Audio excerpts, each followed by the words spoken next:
Mga kaibigan, naramdaman mo na ba ang isang malalim na pagnanasa, isang tahimik na gutom para sa isang bagay pa? Isang bagay na lampas sa pang-araw-araw na healing, ang mabilis na kasiyahan, ang mga pagkabalisa na nagnanakaw ng ating kapayapaan. Ngayon, sinisiyasat natin ang walang katapusang karunungan ng Awit Kapitulo 23, isang sipi na mayaman, napakalalim na pagbabagong anyo, na ang pinakamis ang tunay na kapangyarihan nito. Hindi lamang ito isang magandang tula, ito ay isang roadmap sa isang buhay na umaapaw sa biyaya ng Diyos. Alamin namin ang mga lihim na nakatago sa loob, mga lihim na maaaring magbago ng iyong buhay magpakailanman. Isipin ito bilang isang espiritual na pangangaso ng kayamanan, kung saan ang gantimpala ay isang mas malalim, mas matalik na relasyon sa pastol ng ating mga kaluluwa.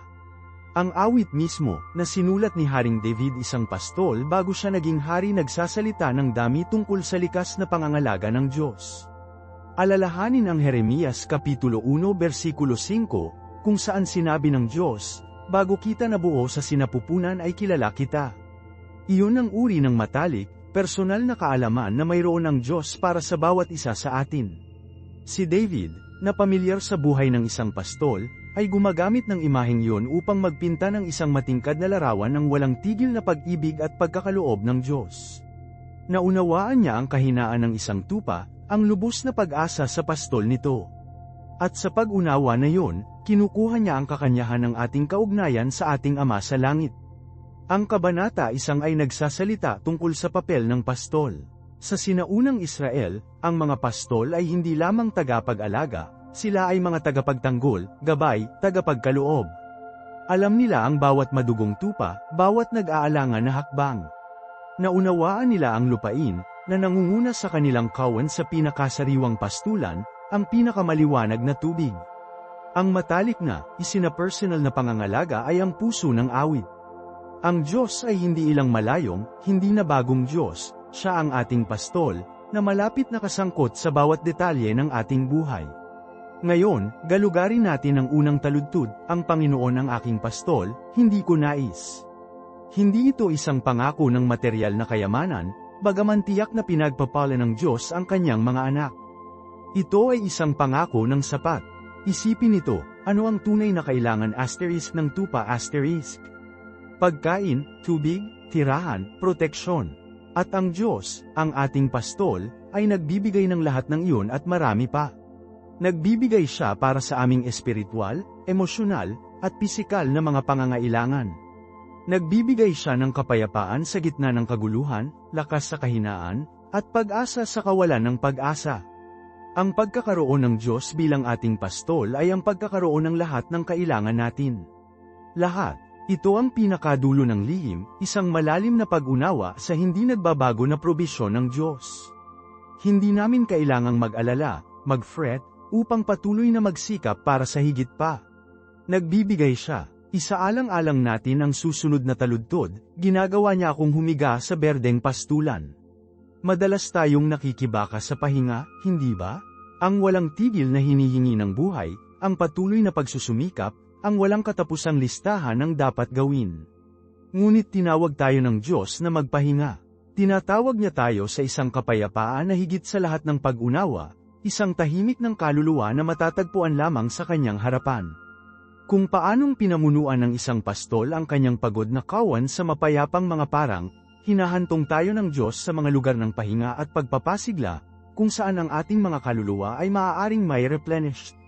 Ito ay hindi simpleng pisikal na pahinga, ito ay isang malalim, espiritual na pahinga, isang pagtigil mula sa aming sariling pagsusumikap at isang tiwala sa kanyang perpektong probisyon. At ito ay isang lihim na maraming miss. Ang lihim ng tunay na pahinga ay sumuko. Pinangunahan niya ako sa tabi ng tubig pa rin. Mag-isip tungkol sa imaheng yun sandali. Tubig pa rin. Hindi magulong, nagmamadali na mga ilog, ngunit kalmado, mapayapang tubig. Sa ating buhay, madalas tayong nahaharap sa magulong alon mga pagkabalisa, takot, kawalan ng katiyakan. Ngunit ang Diyos, ang ating pastol, ay humahantong sa atin sa tabi ng tubig, mga lugar ng katahimikan at kapayapaan kung saan makakahanap tayo ng pag-iisa at pampalamig. Ang mga tubig pa rin ay kumakatawan sa kapayapaan na maaari lamang niyang ibigay. Ito ay isang kapayapaan na lumampas sa kaguluhan ng mundo, isang tahimik na kumpiyansa na nagmumula sa pag-alam na nasa kanyang mga kamay. Natagpuan mo na ba ang iyong sarili sa isang sitwasyon kung saan ang ingay ng buhay ay bingi, kung saan ang stress at pag-aalala ay nagbabanta na mapuspos ka? Alalahanin ng isang sandali kung saan nahanap mo ang tahimik na puwang na iyon, ang panloob na kapayapaan, na tubig pa rin.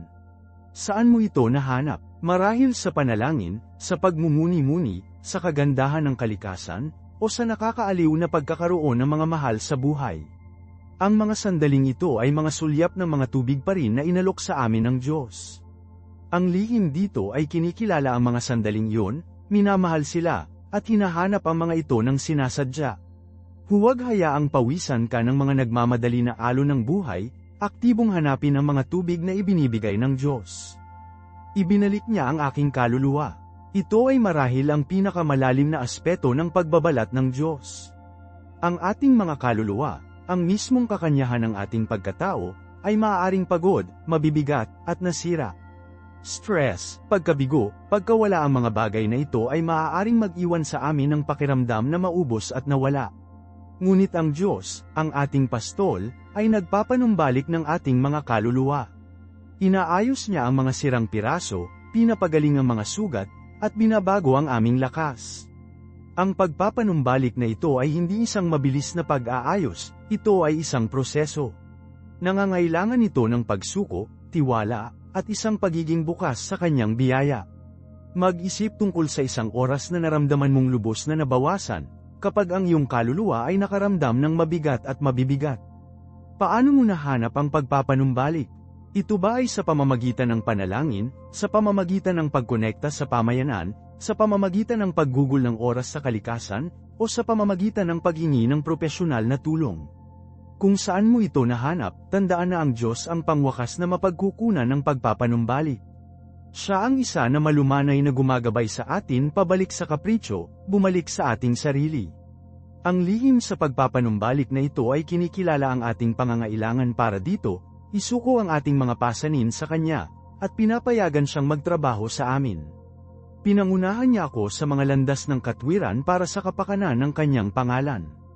Ang talatang ito ay nagsasalita sa patnubay at direksyon ng Diyos sa ating buhay. Hindi niya lang kami iniwan upang gumala ng walang layunin, pinangunahan niya tayo sa mga landas ng katwiran, mga landas na humantong sa isang buhay na layunin at katuparan. Ang mga landas na ito ay hindi laging madali, maaari silang kasangkot sa mga hamon, pagsubok, at sakripisyo. Ngunit ang mga ito ay mga landas na humantong sa isang mas malalim na relasyon sa Diyos at mas mayaman, mas makabuluhang buhay. Alalahanin na hindi ito tungkol sa isang mahigpit na hanay ng mga patakaran, ngunit tungkol sa pag-alay ng ating buhay sa kalooban ng Diyos. Ito ay tungkol sa paghanap ng Kanyang gabay, pakikinig sa Kanyang tinig, at pagsunod sa Kanyang tinga. Ang lihim sa paghahanap ng mga landas na ito ay nakasalalay sa panalangin, sa paghanap ng karunungan, at sa pagiging bukas sa mga pag-uudyok ng banal na espiritu. Ito ay tungkol sa pamumuhay ng isang buhay na layunin, isang buhay na pinarangalan ng Diyos at sumasalamin sa Kanyang pag-ibig. Ang landas ay hindi palaging malinaw, ngunit may pananampalataya at tiwala, maaari tayong maging kumpiyansa na gagabayan niya ang ating mga hakbang. Nangako siyang gawin ito para sa kapakanan ng Kanyang pangalan. Ang Kanyang reputasyon ay nakataya, kaya upang magsalita, siya ay nakatuon upang haantong sa amin sa isang lugar ng pag-unlad, kahit na sa mga mahihirap na oras. Kahit na sa lambak ng anino ng kamatayan, makakahanap tayo ng lakas. Hindi ito isang morbid na imahe ng pisikal na kamatayan, ngunit sa madilim na mga sipi ng buhay, ang mga oras ng malalim na kalungkutan, pagdurusa, at takot. Kahit na sa mga pinakamadilim na sandali na ito, ang Diyos ay kasama natin. Ang Kanyang baras at kawani ay umaaliw sa atin. Ang Kanyang baras, isang simbolo ng proteksyon, at ang Kanyang mga tauhan, isang simbolo ng gabay, ay nagpapaalala sa amin na kahit na sa pinakamalalim na lambak, hindi tayo nag-iisa. Siya ang ating tagapagtanggol, gabay, ang ating patuloy na kasama. Ang lihim ay upang yakapin ang kahinaan na ito, na kinikilala ang kadiliman, ngunit nagtitiwala na kahit sa mga anino, ang Kanyang presensya ay ang ating lakas. Naglalakad siya sa amin, at iyon ay isang hindi kapani-pani walang ginhawa. Ito ay isang lihim na sumandal sa presensya ng Diyos, kahit na hindi natin lubos na maramdaman ang kanyang presensya. Ang pagkakaroon ay naroroon, kailangan lang nating sumandal dito. At nagdadala tayo sa konsepto ng pagsuko. Ang pagsuko ay hindi kahinaan, ito ang pangwakas na kilos ng lakas. Kinikilala na hindi natin makontrol ang lahat, na kailangan natin ng tulong, na hindi tayo sapat sa sarili. Ito ay nagpapabeya sa pangangailangan na maging namamahala, ng pangangailangan na magkaroon ng lahat ng mga sagot. Inilabas nito ang pasanin ng pagdala ng lahat sa ating sarili. Mag-isip ng isang masikip na kamao, clenched ng mahigpit na ang iyong kamay ay sumasakit. Iyon ang nararamdaman sa aming mga pasanin. Binubuksan ng pagsuko ang kamay na iyon, ilalabas ang pagigting, at pinapayagan ang kapayapaan na damaloy. Ito ay isang malay na pagpipilian na magtiwala sa isang kapangyarihan na higit sa ating sarili. Ang pagsuko na ito ay hindi isang beses na kaganapan, ito ay isang tuloy-tuloy na proseso. Magkakaroon ng mga oras na kumapit tayo sa ating mga pasanin, kapag sinubukan nating kontrolin ang hindi mapigilan. At okay lang yan. Ang mahalagang bagay ay kilalanin kapag ginagawa natin ito, upang kilalanin ang pakikibaka, at malumanay na bumalik sa pagsasagawa ng pagsuko.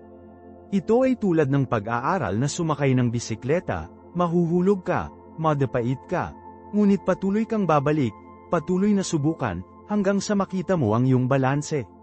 Ang lihim dito ay ang pagtitiyaga, pakikiramay sa sarili, at walang tigil na pananampalataya. Huwag talunin ang iyong sarili para sa pagbagsak. Bumalik ka na lang sa bisikleta. Isaalang-alang ang imahe ng isang potter na humuhubog ng luwad. Ang luwad ay pliable, ngunit matatag. Ang potter ay matiyag ang gumagana, malumanay na paghubog ng luwad sa nais na form. Katulad nito, ang Diyos ay nakikipagtulungan sa amin, humuhubog at humuhubog sa amin sa imahe na nais niya. Maaari nating pigilan, maaari nating maramdaman ang presyon, ngunit ang kanyang pagpindot ay sa huli ay banayad at nagbabago. Pinapayagan siya ni surrender na magtrabaho ang kanyang mahika, upang hubugin tayo sa isang bagay na maganda at malakas. Ang lihim ay namamalagi sa pagbibigay ng kanyang pagpindot, sa pagpapahintulot sa kanya na magtrabaho at sa pamamagitan namin, kahit na ang proseso ay hindi komportable o nakalilito. Tandaan, hindi niya kami sinisikap na masira tayo, sinusubukan niyang gawing buo tayo. Pag-isipan si David, ang batang lalaki ng pastol na naging hari. Hinarap niya si Goliath, isang higanti ng isang tao, na tila walang talo.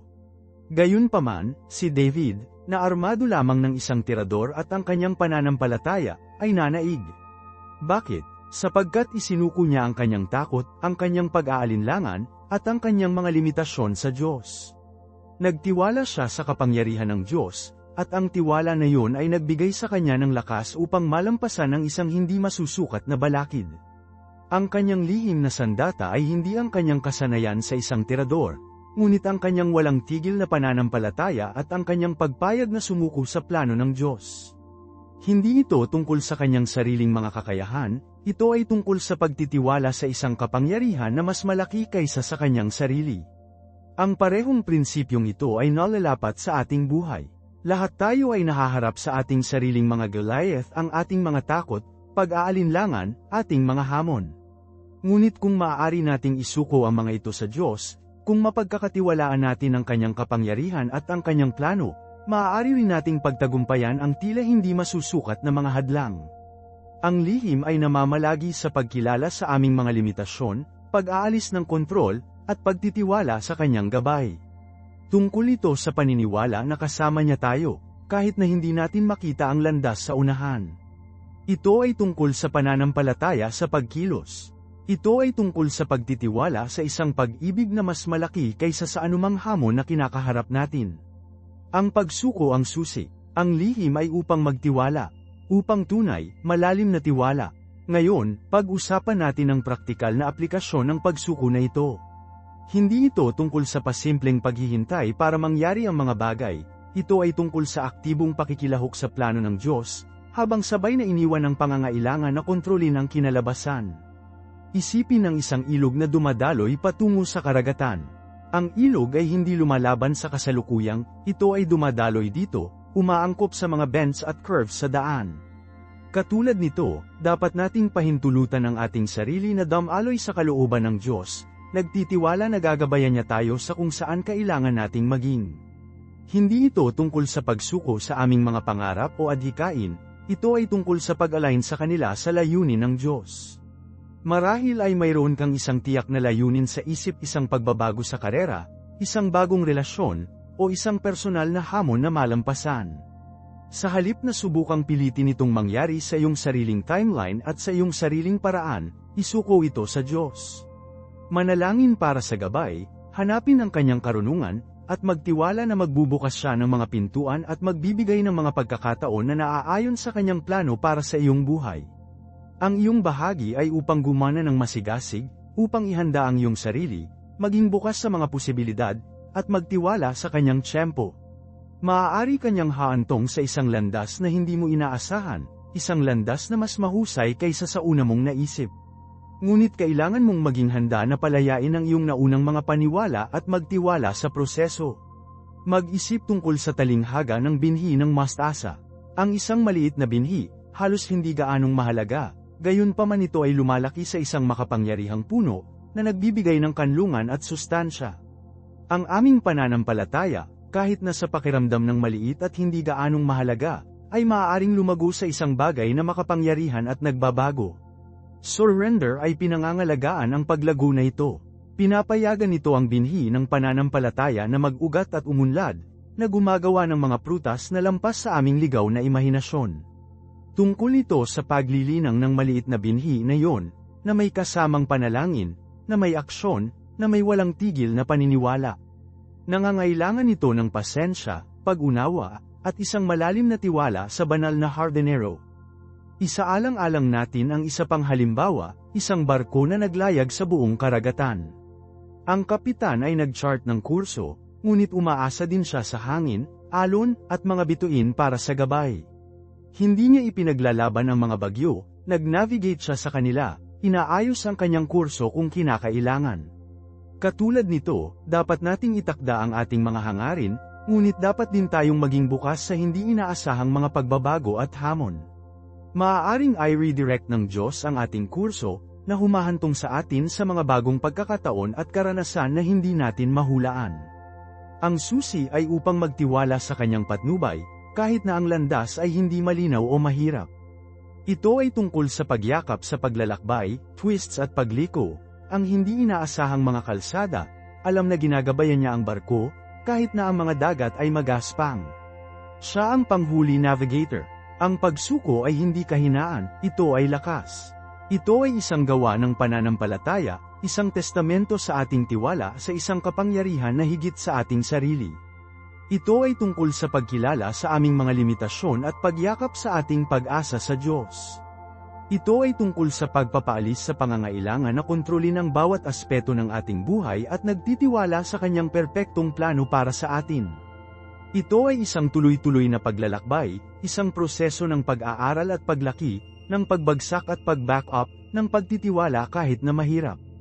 Ito ay isang paglalakbay ng pananampalataya, na na-fuel sa pamamagitan ng walang tigil na tiwala at isang malalim, matatag na pag-ibig. At tandaan, lagi siyang kasama mo, ginagabayan ka, pinapalakas ka, nagmamahal sa iyo ng walang pasubali. Ang paglalakbay ay maaaring maging mahirap, ngunit ang patutunguhan ay sulit. Ang kapayapaan na nagmula sa pagsuko ay hindi mababago. Tandaan na ang pakiramdam ng kumpletong kawalan ng kakayahan, sa sandaling iyon nang makaramdam ka ng lubos na kontrol.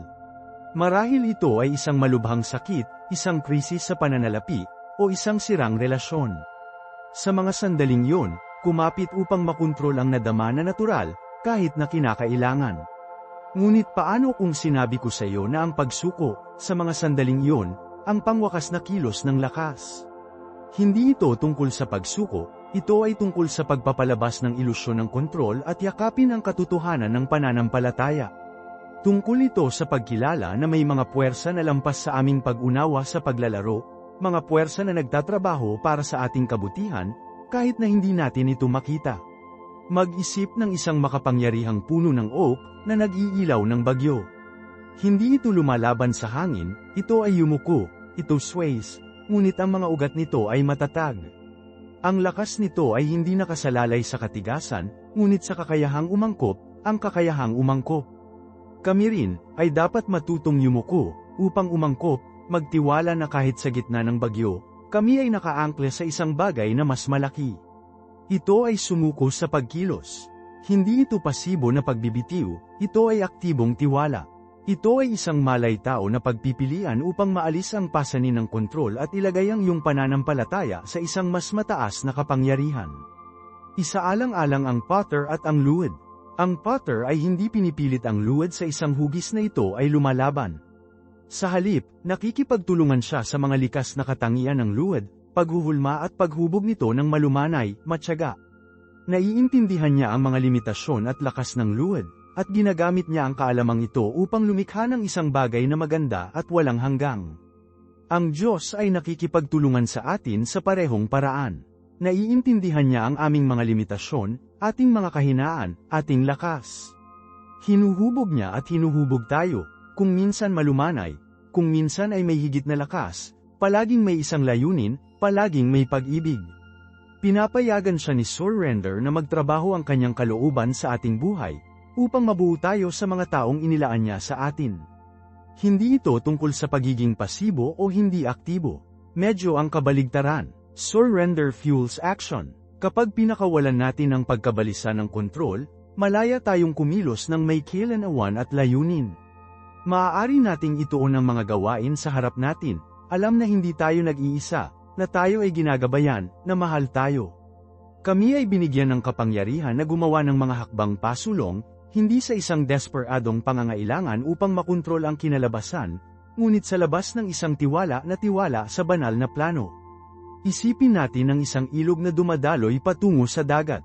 Hindi nito nilalaban ang mga alon, bends, ang mga hadlang sa landas nito. Ito ay dumadaloy, umaangkop ito, nahanap nito ang paraan. Katulad nito, kapag sumuko tayo, pinapayagan natin ang buhay na damaloy sa atin, tinatanggap ang mga twists at lumiliko, ang mga hamon at oportunidad na dumarating sa atin. Kami ay nagiging mas kaakit-akit sa gabay, mas bukas sa mga posibilidad, na higit na nakamit sa banayad na mga bulong ng espiritu. Kami ay nagiging mas nababaluktot, mas nababanat, mas magagawang mag-navigate ng mga alon ng buhay na may biyaya at lakas. At sa pagsuko na yon, natuklasan natin ang isang malalim na pakiramdam ng kapayapaan, isang malalim na pagsunod sa kagalakan, isang lakas na lumampas sa ating pag-unawa. Ang lakas na ito ay nagmula sa pag-alam na kahit na hindi natin naiintindihan ang landas, hindi tayo nag-iisa sa paglalakbay. Kaya, paano ipinapakita ang pagsuko na ito sa ating pang-araw-araw na buhay? Hindi ito isang mahusay, nakakagulat na kilos, ngunit sa halip ay isang serye ng mga maliliit, may malay-tao na mga pagpipilian. Ito ay tungkol sa pagpapaalis sa pangangailangan na micromanage ang bawat detalye, upang makontrol ang bawat kinalabasan. Isipin ang iyong pang-araw-araw na gawain. Natagpuan mo ba ang iyong sarili na patuloy na nag-aalangan sa mga bagay sa labas ng iyong kontrol? Ang trapiko, panahon, ang mga aksyon ng iba. Inaanyayahan ka ng surrender na palayain ang pagkabalisa. Sa halip na labanan ang kasalukuyang, matutong mag-navigate ito. Kung natigil ka sa trapiko, gamitin ang oras na iyon upang makinig sa isang nakasisiglang podcast, upang magnilay, o simpleng huminga at makasama. Kung ang panahon ay masama, yakapin ang coziness ng pananatili sa loob ng bahay, na nakatuon sa mga bagay na maaari mong kontrolin, isang mainit na tasa ng tsaa, isang magandang libro, isang pag-uusap sa isang mahal sa buhay. Hindi ito tungkol sa pagiging pasibo o pagtanggap ng kawalan ng katarungan. Ang pagsuko ay hindi tungkol sa hindi papansin ng mga problema, ito ay tungkol sa paglapit sa kanila mula sa isang lugar ng kapayapaan at tiwala. Tungkol ito sa pagkilala na kahit sa gitna ng kaguluhan, mayroong isang pinagbabatayan na pagkakasunod-sunod, isang banal na plano na naglalabas. Halimbawa, kung nahaharap ka sa isang mahirap na hamon sa trabaho, sa halip na magpanik at reaksyon ng walang pasubali, huminga ng malalim, isentro ang iyong sarili, at humingi ng gabay. Manalangin, magnilay, makipag-usap sa isang mapagkakatiwalaang tagapayo o kaibigan. Tiwala na mayroon kang mga mapagkukunan at lakas upang mag-navigate sa sitwasyon, kahit na hindi mo agad makita ang solusyon. Ang iyong pagsuko ay hindi isang pag-abandona ng pagsisikap, ngunit isang paglipat sa pananaw, isang pagtuon ng iyong enerhiya sa kung ano ang maaari mong asterisk kontrolin ng iyong saloobin, ang iyong tugon, ang iyong mga aksyon. Isaalang-alang ang konsepto ng pagtanggap. Ang pagtanggap ay isang mahalagang sangkap ng pagsuko. Ito ay tungkol sa pagkilala sa katotohanan, kahit na ang mga mahirap na bahagi, ng walang paghuhusga o paglaban. Hindi ito nangangahulugang kinukonsinti mo ang mga negatibong sitwasyon, ngunit sa halip na tanggapin mo ang mga ito bilang bahagi ng mas malaking larawan. Pinapayagan ka ng pagtanggap na sumulong, upang malaman mula sa iyong mga karanasan, at lumakas ng mas malakas. Tungkol ito sa nakikita ang mga aralin sa bawat hamon, kahit na sa heartbreak o pagkawala. Ang mga karanasan na ito, kahit na masakit, ay madalas na humantong sa hindi inaasahang paglaki at pag-unawa. Hinuhubog nila kami, pinuhin kami, at sa huli ay mas mapapabagabag at nababanat. Ang pagsuko sa katotohanan ng isang sitwasyon ay hindi mababawasan ng epekto nito, ngunit pinapayagan ka nitong ay proseso ito ng may higit na kilinawan at hindi gaanong emosyonal na kaguluhan. Isipin ito tulad nito, umakyat ka ng isang bundok. Mayroon kang isang plano, isang ruta, ngunit sa kahabaan, nakatagpo ka ng hindi inaasahang mga hadlang, isang biglaang bagyo, isang taksil na landas. Tiyak na sinusubukan mo bang pilitin ang iyong paraan, mapanganib na pinsala o kahit na pagkabigo? O nababagay ka ba, makahanap ng ibang ruta, maghanap ng kanlungan kung kinakailangan? Ang pagsuko ay tungkol sa pagpili ng huli. Ito ay tungkol sa kakayahang umangkop, at tiwala sa iyong kakayahang pagtagumpayan ang mga hamon, kahit na hindi malinaw ang landas. Ito ay tungkol sa pagpapanatili ng pananampalataya sa iyong sariling lakas at sa lakas ng isang bagay na higit sa iyong sarili. Ang pananampalataya na ito ay kumikilos bilang isang gabay na ilaw, na nag-iilaw sa daan pasulong, kahit na sa pinakamadilim na panahon. Nagbibigay ito ng walang tigil na suporta na kinakailangan upang patuloy na sumulong, kahit na ang landas ay tila hindi masusukat. Hindi ito tungkol sa kahinaan, ito ay tungkol sa madiskarteng lakas. Mag-isip ng isang ilog. Ang isang nagagalit na torrent, malakas at tila hindi mapigilan, ay maaaring mag-ukit ng isang landas sa pinakamahirap na bato. Ngunit ang parehong ilog, kung nakatagpo ito ng isang hindi mababawas na dam, ay hindi gumugol ng lahat ng enerhiya nito sa walang saysay na pagtutol. Umaangkop ito, nakakahanap ito ng isang paraan sa paligid, o matiyag ang tinanggal ang balakid sa paglipas ng panahon. Iyon ang karunungan ng pagsuko. Hindi ito tungkol sa pagsuko, ngunit tungkol sa pagpili ng iyong mga laban ng matalino, pag-iingat ng iyong enerhiya para sa pinaka-epektibong pagkilos. Minsan, ang pinakamalakas na pagkilos ay ang hindi pagkilos. Ang pag-alam kung kailan pipigilan, kung kailan maghihintay, kung kailan sasamahan lamang, ay isang kasanayan na tumatagal ng oras at karanasan upang mabuo. Nangangailangan ito ng isang malalim na pag-unawa sa iyong sarili, iyong lakas, at iyong mga limitasyon. Ito ay tungkol sa pagkilala kung ang pagtulak pasulong ay haantong lamang sa pagkabigo at pagkapagod, at kung kinakailangan ng isang panahon ng pahinga at pagmuni-muni.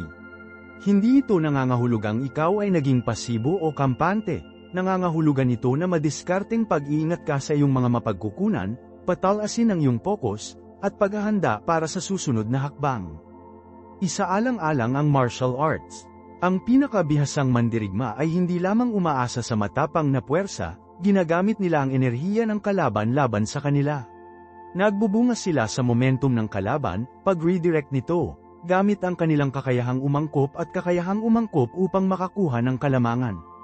Ang pagsuko, sa kontekstong ito, ay hindi pagkatalo, ngunit isang mahusay na pamamaraan, isang bihasang paggamit ng enerhiya.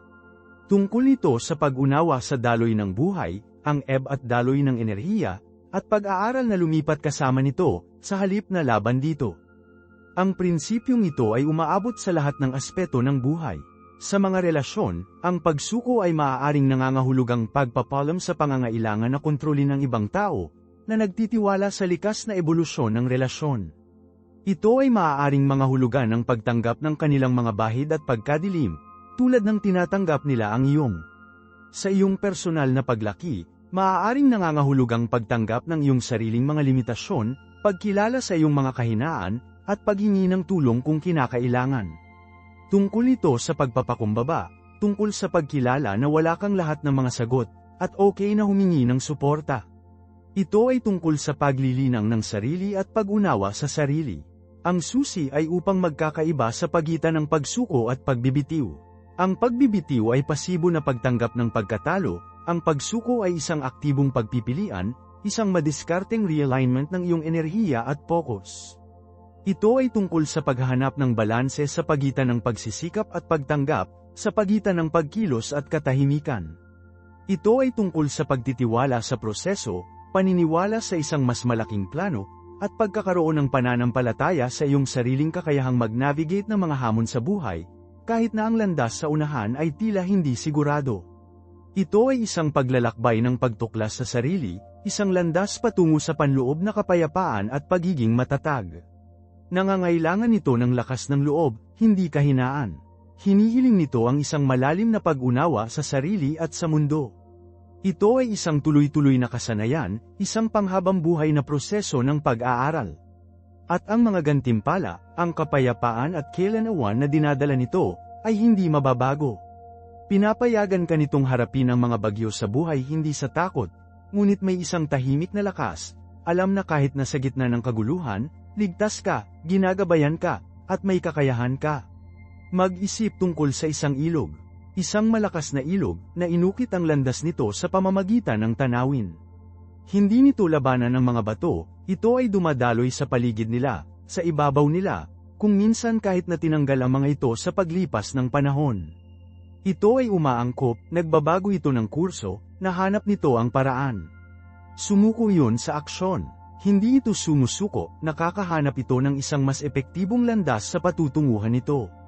Kami rin, ay dapat malaman na maging katulad ng ilog na iyon. Dapat nating malaman na mag-navigate sa mga hadlang sa ating buhay na may katulad na biyaya at nababanat. Hindi ito tungkol sa kahinaan, ito ay tungkol sa karunungan. Tungkol ito sa pagkilala na kung minsan, ang pinakamalakas na pagkilos ay hindi pagkilos. Ito ay tungkol sa pag-alam kung kailan mapangalagaan ang iyong enerhiya, kung kailan mag-regroup, at kailan muling hampasin ng may nabagong lakas.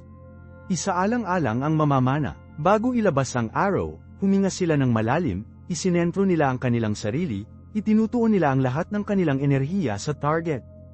Ang sandaling iyon ng katahimikan, ang tahimik na konsentrasyon na iyon, ay isang anyo ng pagsuko, isang pagsuko ng mga pagkagambala, isang pagsuko sa kasalukuyang sandali. At mula sa lugar na iyon ng katahimikan na pinakawalan nila ang kanilang kapangyarihan. Ang prinsipyong ito ay nalalapat sa lahat mula sa mga pangunahing desisyon sa buhay hanggang sa pinakamaliit na pang-araw-araw na gawain. Patuloy ka bang nakikipaglaban laban sa isang mahirap na relasyon? Marahil isang panahon ng pagsuko, isang pagpapalam sa pangangailangan na kontrolin o baguhin ng ibang tao, maaaring pahintulutan ang relasyon na pagalingin at umusbong ng natural. Napahamak ka ba sa iyong workload? Ang pagsuko sa pangangailangan para sa pagiging perpekto, na nagpapahintulot sa iyong sarili na tanggapin ang sapat na sapat, sa ngayon, maaaring palayain ang puwang ng kaisipan at enerhiya para sa mas produktibong gawain. Nahihirapan ka ba sa isang personal na layunin? Ang pagsuko sa pangangailangan para sa mga agarang resulta, na nagpapahintulot sa iyong sarili ng oras at puwang upang matuto at lumago, ay maaaring humantong sa higit na tagumpay sa katagalan. Ang susi ay upang linangin ang isang mindset ng pagtanggap. Ang pagtanggap ay hindi nangangahulugang pagbibitiw, nangangahulugan ito ng pagkilala sa katotohanan tulad nito, ng walang paghuhusga o paglaban. Nangangahulugan ito na makita ang mga hamon sa iyong buhay hindi bilang mga hadlang upang malampasan, ngunit bilang mga pagkakataon para sa paglaki at pag-aaral. Nangangahulugan ito na yakapin ang mga pagkadilim at kawalan ng katiyakan sa buhay, na kinikilala na sila ay isang mahalagang bahagi ng karanasan ng tao. At mula sa lugar na iyon ng pagtanggap, maaari mong simulan ang paggawa ng malay-tao na mga pagpipilian, upang gumawa ng estratehikong pagkilos, upang sumulong ng may kailanawan at layunin. Ito ay isang tuloy-tuloy na proseso, isang sayaw sa pagitan ng pagkilos at katahimikan, sa pagitan ng pagsisikap at pagtanggap.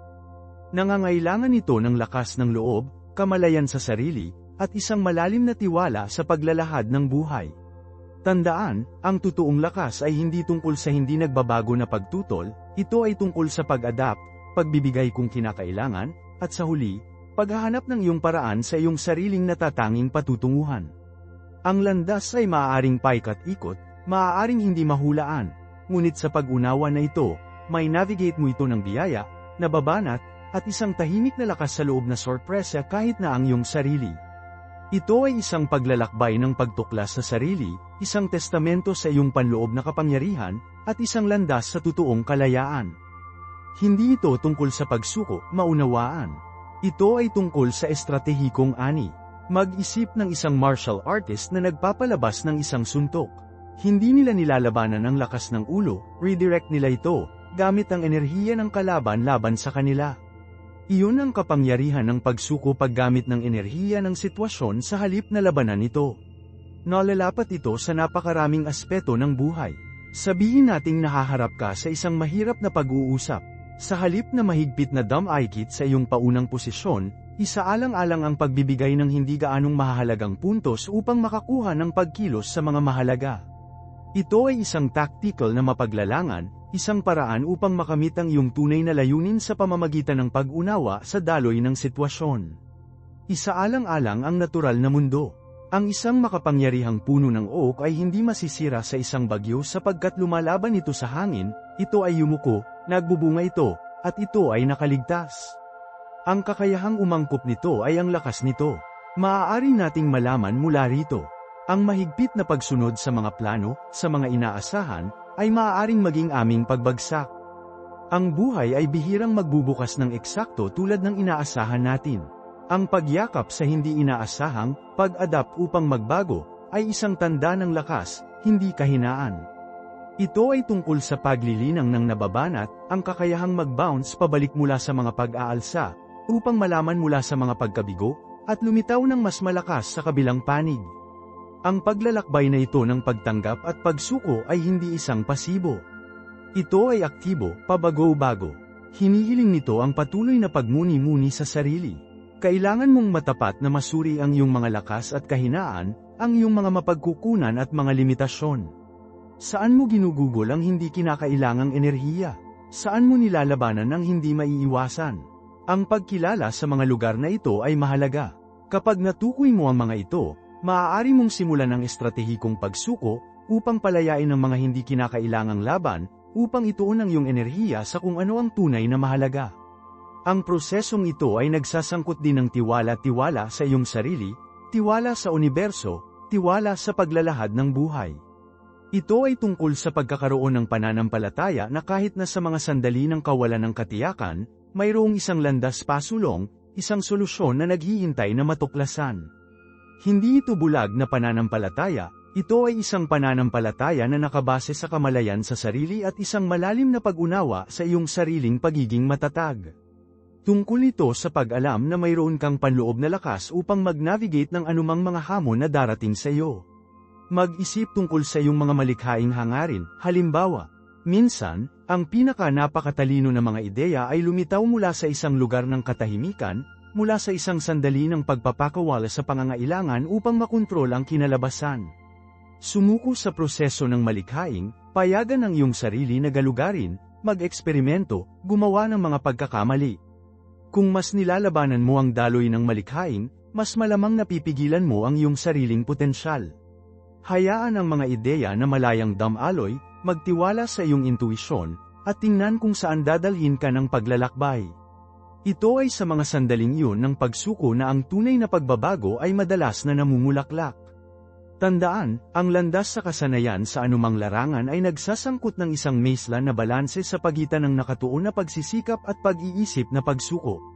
Ito ay isang sayaw, isang tuloy-tuloy na daloy sa pagitan ng pagkilos at katahimikan, sa pagitan ng pagtulak pasulong at pagpapakawala. Ang prinsipyong ito ng maingat na pagsuko ay umaabot sa kabila ng mga personal na hamon at malikhaing pagsusumikap, mahalaga ito sa pag-navigate ng mga relasyon. Kadalasan, kumapit tayo sa mga inaasahan kung paano dapat kumilos ang iba, kung paano nila tayo gamutin, na humahantong sa pagkabigo at salungatan. Sa halip na subukang kontrolin ang kanilang mga aksyon, isaalang-alang ang pagsuko sa katotohanan kung sino sila, tinatanggap ang kanilang mga bahid at mga limitasyon. Hindi ito nangangahulugang pagpaparaya sa pang-aabuso o kawalang galang, nangangahulugan ito na ilabas ang pangangailangan na baguhin ang mga ito, upang gawin silang umayon sa iyong perpekto. Tumutok sa halip sa iyong sariling tugon, kung paano mo pipiliin na makipag-ugnay sa kanila, sa pagtatakda ng malusog na mga hangganan. Isipin ito tulad ng pag-navigate sa isang ilog. Maaari mong labanan ang kasalukuyang pagod sa iyong sarili sa isang walang saysay na pagtatangka upang pilitin ang iyong paraan sa agos. O, maaari mong malaman upang mag-navigate ng daloy, gamit ang kasalukuyang sa iyong kalamangan, paghahanap ng mga commerce channel, pag-aayos ng iyong kurso kung kinakailangan. Ang pagsuko, sa kontekstong ito, ay tungkol sa husay na paggamit ng kasalukuyang, hindi tungkol sa pag-alis. Ito ay tungkol sa pag-adapt sa patuloy na pagbabago ng tanawin ng mga relasyon, pag-unawa na ang mga tao ay nagbabago ang mga pangyayari, at kung minsan, ang pinakamahusay na kurso ng pagkilos ay ang kaaya-aya na bitawan. Hindi ito nagpapahiwatig ng pagiging pasensya, medyo ang kabaligtaran. Ito ay tungkol sa pagpili ng iyong mga laban ng matalino, tungkol sa pagtuon ng iyong enerhiya sa kung ano ang maaari mong kontrolin ng iyong sariling mga aksyon, saloobin, at damdamin. Ang pagsuko sa kung ano ang lampas sa iyong kontrol ay nagpapalaya ng napakalawak na enerhiya na maaaring may redirect patungo sa mas produktibong pagsusumikap. Pinapayagan ka nitong maging naroroon, upang makisali sa sandaling ito, sa halip na maubos ng mga pagkabalisa at pagkabigo. Sabihin nating nahaharap ka sa isang mahirap na deadline sa trabaho. Sa halip na labanan ng presyon, pakiramdam na nasobrahan at nabigyang diin, subukan ang ibang pamamaraan. Kilalanin ang presyon, tanggapin ang hamon, at pagkatapos ay masira ang gawain sa mas maliit, mas mapapamahalaan na mga hakbang. Surrender sa proseso, na nakatuon sa isang hakbang ng paisa-isa, ipinagdiriwang ang mga maliliit na tagumpay sa daan. Ang pamamaraang ito ay mas epektibo kaysa sa paglaban sa hindi may iwasang presyon, na humahantong sa burnout at nabawasan ang pagiging produktibo. Ito ay tungkol sa paghahanap ng isang ritmo, isang balanse sa pagitan ng nakatuon na pagsisikap at pagtanggap sa kasalukuyang sandali. Ang maingat na pagsuko na ito ay nagbibigay daan sa iyo upang gumana ng mas mahusay, pagbabawas ng stress at pagpapabuti ng iyong pangkalahatang kagalingan. Tandaan, kahit na sa mga sandali ng matinding presyon, ang pagsuko ay maaaring maging mapagkukunan ng lakas at pagiging matatag. Ito ay tungkol sa pagpili upang mag-navigate sa hamon, sa halip na mapuspos ito. Kaya, anong lugar ng iyong buhay ang maaaring makinabang sa isang maalalahanin na pagsuko? Ipaalam sa akin sa mga komento sa ibaba. At huwag kalimutan na mag-subscribe, pindutin ang notification bell upang hindi mo makaligtaan ang aking susunod na video sa Master ang Emosyonal na Katatagan, at makikita kita doon. See you ngayon, ito ang pag-sign off ni Marco.